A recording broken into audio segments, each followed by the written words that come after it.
Dear students, welcome back to my channel. Today I will continue one important chapter of history, that is forward block and INA. INA means Indian National Army. Okay, तब हम लोग का syllabus में बहुत कम portion है. So only objectives of INA, objectives of forward block, also objectives and contribution, objectives of INA and contribution of Subhash Chandra Bose. Okay, सब INA का उद्योक्ता थे सुभाष चंद्र बोस. तब INA का ऑब्जेक्टिव क्या होता है, तब सुभाष चंद्र बोस का कंट्रीब्यूशन INA में क्या होता है, इसके बारे में हम जानकारी देंगे. बहुत कम सिलेबस है, फिर भी हम थोड़ा बहुत डेप्थ में जाएंगे ताकि हम लोग का जानकारी के लिए. अदरवाइज हम अगर एक सब्जेक्ट में थोड़ा नहीं होंगे तब भले लिटिल बिट पोर्शन इसी में है लेकिन वो लिखने में थोड़ा दिक्कत होगा. इसलिए हमारा जानकारी के लिए हम थोड़ा डेप्थ में जाएंगे. ओके, सुभाष चंद्र बोस पहले actually the founder of INA was Mohan Singh, but Subhash Chandra Bose was the supreme commander of INA. Okay, पहले मोहन बोस उससे बनाए थे, फॉर्म किए थे, लेकिन इसका सुप्रीम कमांडर सुभाष चंद्र बोस बाद में हुए. Okay, so first Subhash Chandra Bose was born in 23rd January 1897 इन कटक उड़ीसा में एक कटक सिटी है, वहाँ पे इनका जन्म हुआ था. He entered to active politics at the age of 24 in 1920 with as a Swarajist, जो स्वराज जिसका मोटो था. Okay, because he did not like the ideology of Gandhiji or he did not like the Gandhian thoughts. Okay, he believed ascetic methods for the attainment of Swaraj. दो type का जो nationalist थे कांग्रेस में, ascetic nationalist moderates, but he believed in the ascetic ideology. He believed in ascetic methods to attain the Swaraj. She criticized Gandhiji when he withdrew non-cooperation movement in 1922. ये जो तुम्हारा याद दिला दूँ, जो चोरी चोरा मूवमेंट के बाद जो गांधी जी विड्रॉ कर लिए 1920 में ये हुआ था. ये क्या होता था, नॉन कॉर्पोरेशन मूवमेंट, लेकिन उससे विड्रॉ कर लिए 1922 में बिना मतलब में, तो इसीलिए वो थोड़ा नाराज हो गए. Okay, he also joined in the civil disobedience movement of Gandhi ji in 1930.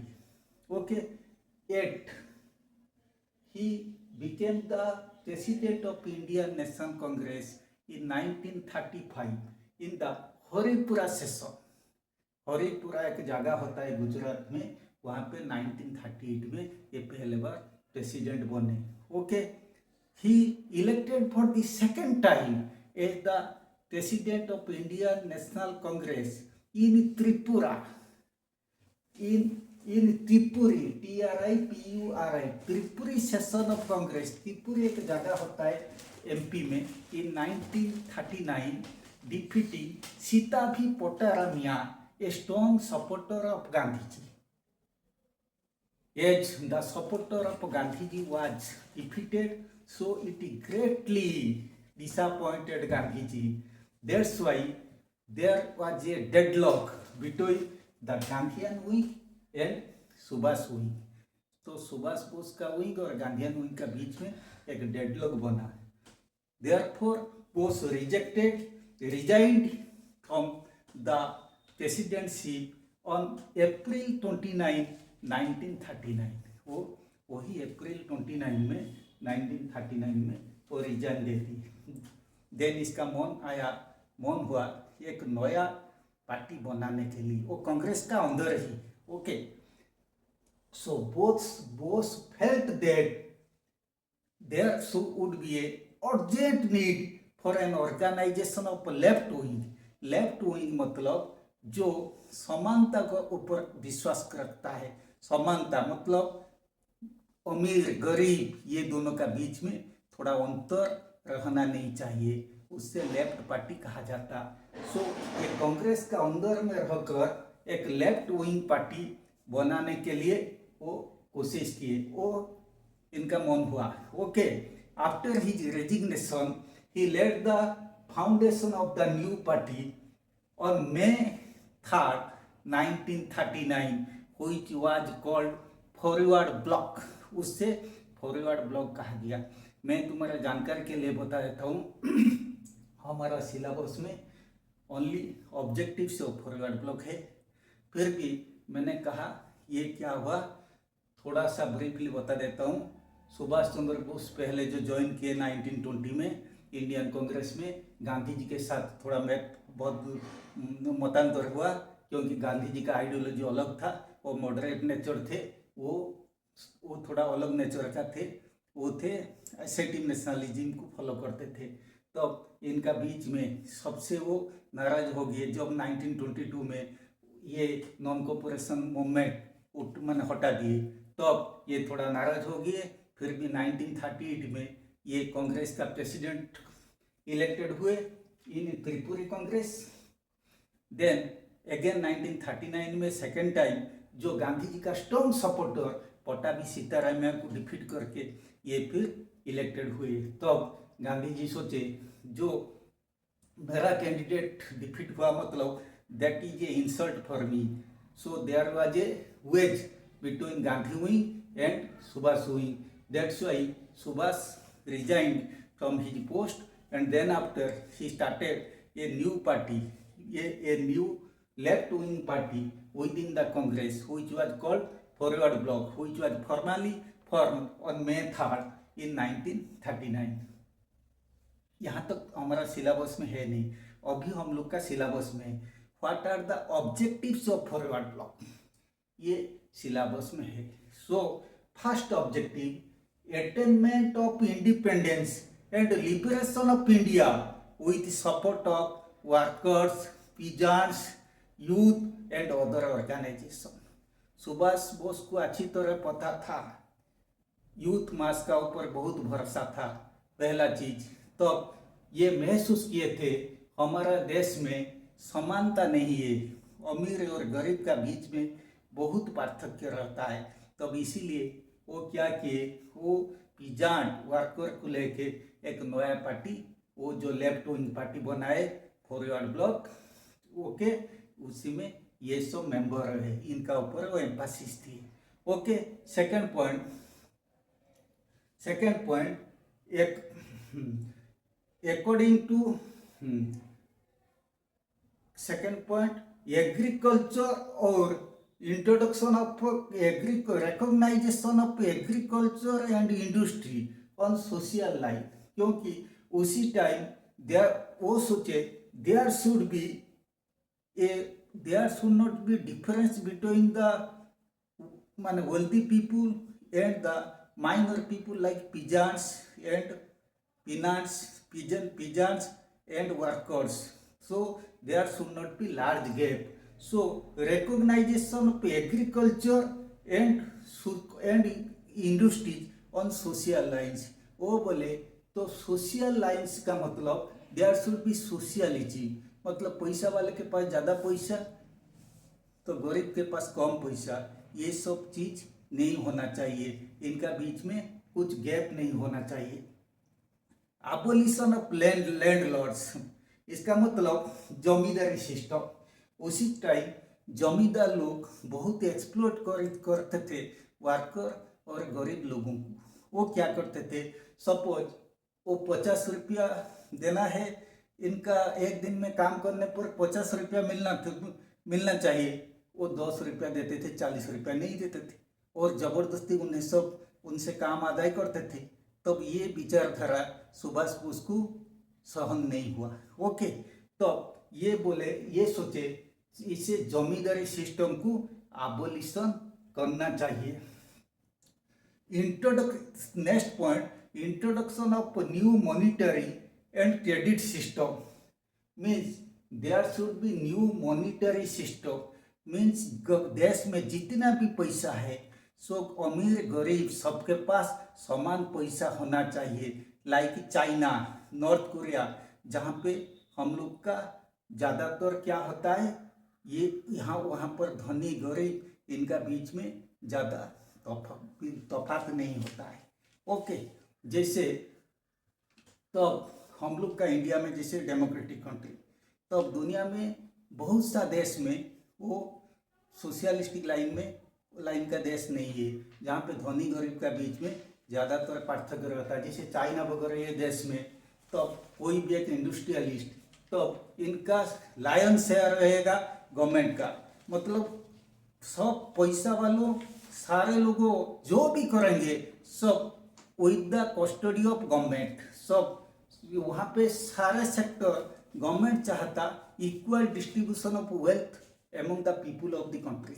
Okay, अच्छा, तो इसके बाद ये भी सोचे जैसे गरीब लोग के लिए जैसे बैंकिंग सिस्टम होना चाहिए, उन्हें क्रेडिट में पैसा देना चाहिए, ये भी वो चाहते थे। ओके, देन नेक्स्ट होता है आईएनए। तब आईएनए, जब आईएनए के बारे में हम पढ़ेंगे फर्स्ट उसी टाइम हम देखेंगे एक साइड में इंग्लैंड, ये सेकेंड वर्ल्ड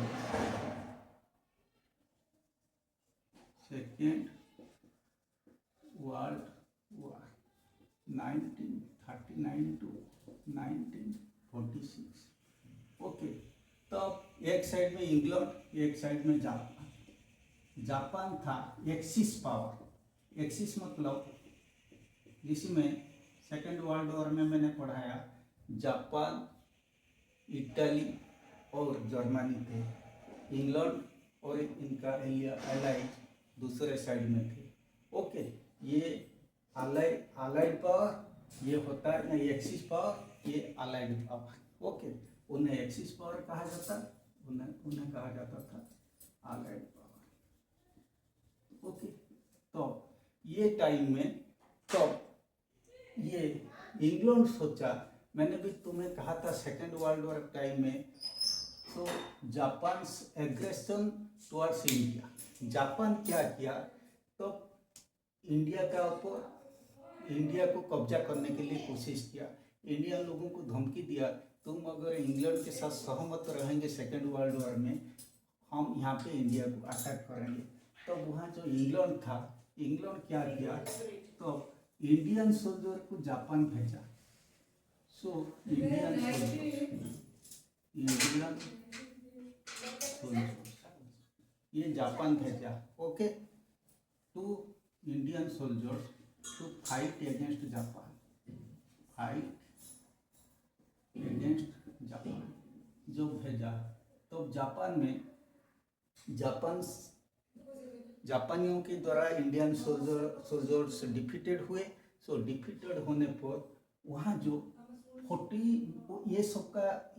ये इंडियन आर्मी का जो लीडिंग लेता था, इनका नाम था मोहन सिंह। मोहन सिंह, तुम लोग का जानकारी के लिए बताता हूँ, Mohan Singh was a captain of Indian army who fought against Japan. तब इंडियन सोल्जर का लीडिंग लेते थे जो Mohan Singh. So Mohan Singh was the commander of और an officer of British Indian army. ये मोहन सिंह क्या किए, जापान को बोले तुम तो हमें डिफीट किए, तो इंग्लैंड हमारा भी एनिमी है, तुम्हारा भी एनिमी है, तुम वहाँ वर्ल्ड वॉर में इनके साथ युद्ध करते, हम यहाँ से हमारे देश से उन्हें भगाने के लिए कोशिश करते। तो हम लोग के पास तो कोई सैनिक बल नहीं है, तुम जो 40,000 सैनिक जो बंदी करके रखे, ये हमें वापस दे दो ताकि हम इंग्लैंड के विरुद्ध में लड़ाई कर सकें। तब जापान क्या किया, तो 40,000 सोल्जर इंडिया को दे दिया। तब ये जो 40,000 सोल्जर्स इंडियन के पास आए, ओके, तब उन्हें लेके तब मोहन सिंह वो बनाए INA, Indian National Army. So who are the founder of Indian National Army अगर आएगा तुम लोग को लिखना, कौन है, Mohan Singh. Who was Mohan Singh, one Indian officer in the British Indian Army, okay, retired Indian officer in the British captain, इनको captain कहा जाता, captain who was leading the Indian army, British Indian Army. भले वो डिफीट हुए लेकिन इनका लीडर थे मोहन सिंह। सो वहाँ से 40,000 सोल्जर उन्हें मिल गए, ओके। तब अभी थोड़ा हम दूसरे साइड जाएंगे। तब सुभाष बोस क्या किए थे, तब तुम याद दिलाओ 1939 में वो जो फॉरवर्ड ब्लॉक बनाए थे, इसके बाद सहायता के लिए वो चले गए थे जर्मनी। तब जर्मनी में हिटलर के पास पहुँचे, वो सोचे हिटलर के साथ इनका थोड़ा क्या हुआ, फ्रेंडशिप बन गया। लेकिन ये थोड़ा हिटलर से हेल्प मांगने से पहले सोचे अगर हम हिटलर हमें मदद करेंगे और इंडिया को आज़ादी दे देंगे, ये फिर हमारा देश हो सकता हिटलर की कब्ज में आ जाएगा, फिर भी हम काफ़ी साल तो मैंने हिटलर के अधीन में रहना पड़ेगा हमें। तब ये सोच इनका दिमाग में आया, तब ये इसीलिए इतना आगे नहीं गए। तब ये वापस आ गए कहाँ पे, जापान को। तब जापान आके पहुँचे और जापान को जब हेल्प मांगे, जापान इंडिया को या सुभाष बोस को फुली सपोर्ट करने के लिए ये क्या हुए, आश्योरेंस दिए, ओके। तब Japan gave fully support, okay, because इसीलिए जापान सपोर्ट दिया, जापान क्योंकि सुभाष बोस इंग्लैंड के विरुद्ध में लड़ाई करने के लिए जापान को सपोर्ट मांगे थे। तब जापान का आर्मी भी इंग्लैंड था, तब इसीलिए जापान भी बहुत शक्तिशाली था उसी टाइम में। तब जापान सुभाष बोस को सपोर्ट दिया, ओके। तब सुभाष बोस क्या किए, तब इसके बाद आए, तब ही बिकेम द सुप्रीम कमांडर। जो मोहन सिंह जो बनाए थे INA, ये INA का सुप्रीम कमांडर बन गए, ओके। सो नेक्स्ट वन, हम लोग का सिलेबस में जो होता है, next one,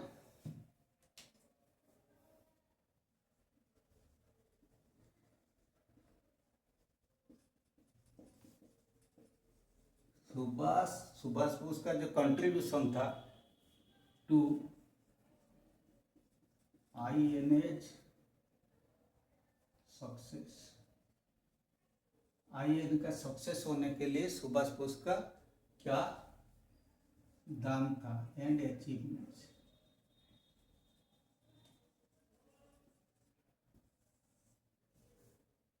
Subhash contribution to INA success and achievement, okay.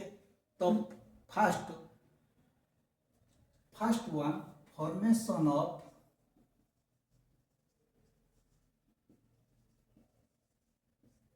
Provisional government of free India. इसका मतलब प्रोविजनल गवर्नमेंट मतलब ये गवर्नमेंट फॉर द टाइमिंग, जो फिक्स्ड गवर्नमेंट फॉर्मेशन नहीं हुआ तब तक तो देश को चलाना है भाई। तब जब तक पूर्ण आज़ाद नहीं मिला तब सोचे जो गवर्नमेंट काम करेगा उसे प्रोविजनल गवर्नमेंट कहा जाता, ओके। तब इसमें क्या हुआ, तो first on 21 October 1943 he announced the formation of provisional government of free India। कब हुआ था, 21 अक्टूबर 1943 में। तब ये अनाउंस किए provisional government of free India and he declared war against the allies. तब इंग्लैंड के विरुद्ध में ये युद्ध डिक्लेयर किए, ओके। द स्लोगन्स जय हिंद एंड दिल्ली चलो became the battle cry of INA. तब तक वो आईएनए का सुप्रीम कमांडर बन गए थे। मोहन सिंह भले इसको फॉर्मेशन किया था और तब जाके जब सुभाष बोस पहुंच गए, ये सुप्रीम कमांडर हो गए। होने के बाद ये जो प्रोविजनल गवर्नमेंट है को बनाए on 21 October 1943 he announced the formation of provisional government of free India and declared war against England और allies। तब इंग्लैंड के विरुद्ध में वो युद्ध डिक्लेयर किए, तब ऑब्वियसली ये एक्सिस पावर का बहुत के साथ इनका फ्रेंडशिप हो गया, लाइक इटाली, जापान और ये जर्मनी। ये बोले ठीक है हम भी तुम्हें सहायता देंगे और तुम्हारे ये फ्रेंडशिप का हाथ बढ़ाए। Okay, on November 1943 Japan handed over Andaman and Nicobar Islands to the provisional government। तो प्रोविजनल गवर्नमेंट जो ये बनाए जापान का हाथ में, उसी टाइम साउथ एशिया में अंडमान निकोबार आइलैंड था, ये दोनों ये डोनेट कर दिया सुभाष बोस को। और सुभाष बोस ये किए, इनका नाम दिए शहीद एंड स्वराज। अंडमान निकोबार आइलैंड और प्रोविजनल गवर्नमेंट में शामिल हो गया, तब इनका नाम दिए Subhas Bose Shaheed and Swaraj. Okay, then second point ये हो गया formation of provisional government of free India. पहले तो बोले इंडिया फ्री है, इसके बाद फ्री बोलने के बाद डिक्लेयर करने के बाद ये प्रोविजनल गवर्नमेंट बनाए। ओके, अच्छा, इसके बाद स्ट्रगल फॉर इंडिया फ्रीडम। इसके बाद स्ट्रगल फॉर इंडिया फ्रीडम। तब इंडिया फ्रीडम के लिए वो स्ट्रगल किए and victories won by INA.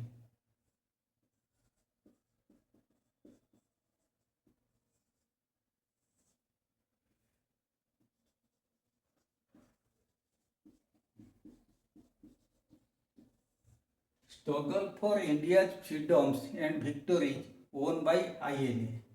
The INA, along with the Japanese force, had a strong fight, okay, against the Britishers. Okay, तब ये जापानी आर्मी के साथ ब्रिटिशर के पास एक स्ट्रॉन्ग फाइट हुआ in the north eastern part of India. Okay, in 1944 they advanced up and besieged Kohima and reached Imphal. तो कोहिमा को अख्तियार में लाए और 1944 में तब इसके बाद ये क्या हुआ, इम्फाल में पहुंच गए, मणिपुर इम्फाल, वहां पर पहुंच गए।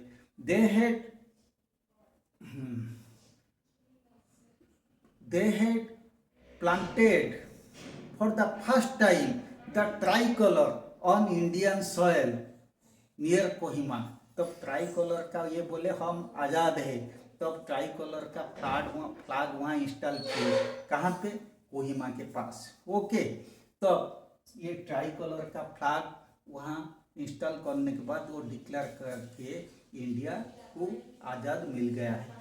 और 19 मार्च 1944 में ये ट्राइकलर फ्लैग प्लांटेड किए। After prolonged fight between INA and Japanese had to reach back at Kohima, had to capture Kohima on 7th June 1944।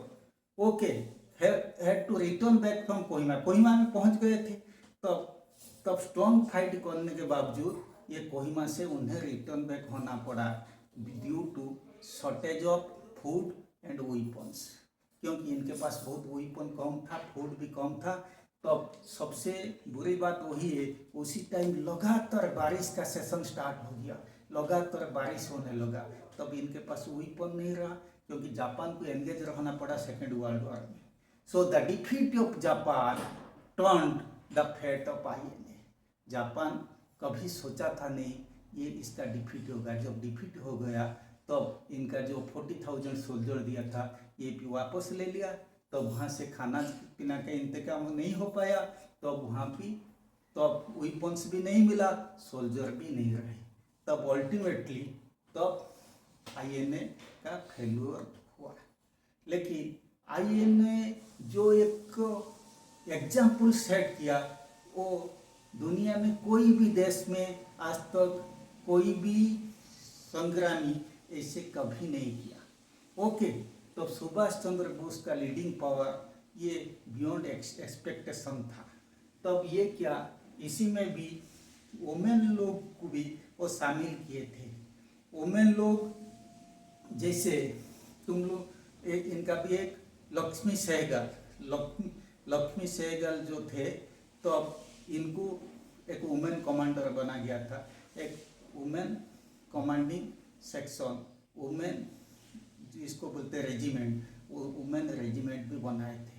लेकिन लास्ट में आईएनए को फेल्यूर का स्वाद चखना पड़ा, क्योंकि तो अगर ये मौसम बिगड़ नहीं जाता, जापान का वहाँ डिफीट नहीं होता, या तो सैन्य जितना भी 40,000 सैनिक दिया था जापान, ये अगर वापस नहीं लेता, शायद आईएनए इंडिया को उसी टाइम आज़ादी आराम से दे देता।